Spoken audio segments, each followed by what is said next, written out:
L'occasione è la consegna di 4 nuove carrozze da far viaggiare sui binari della Calabria, ma la giornata a Reggio per il ministro alle infrastrutture Toninelli non ha solo una finalità di protocollo.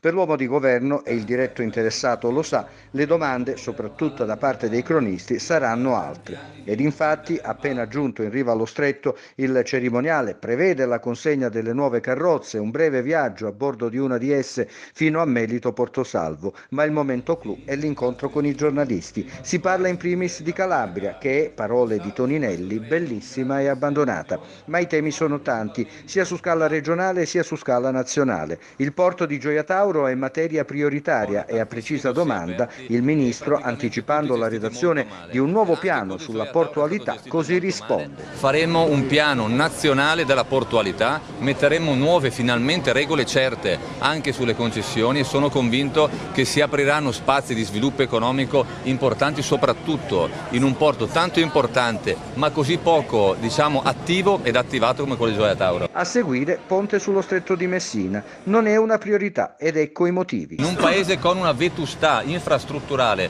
come quella dell'Italia, la più grande opera sia quella di mettere in sicurezza tutte le migliaia di piccole e grandi opere che abbiamo. Certamente non è una priorità quella dello stretto. Dallo stretto a Genova e il confronto inevitabilmente cade sul ponte Morandi, crollato in agosto, e sulle determinazioni future e gli impegni immediati del governo. Come promesso non lo faremo ricostruire a chi aveva l'obbligo di tenerlo in piedi e l'ha fatto crollare, ma lo faremo ricostruire velocemente con il massimo impegno, facendo mettere i soldi a chi il ponte l'ha fatto crollare. Non manca un accenno sulla nazionalizzazione di ponti ed autostrade e così si esprime il ministro. Noi non abbiamo l'idea di nazionalizzare tutte le autostrade, come ben sapete, valuteremo di volta in volta cos'è più conveniente. Di certo non ci saranno più dei prenditori della cosa pubblica come ci sono stati fino ad oggi.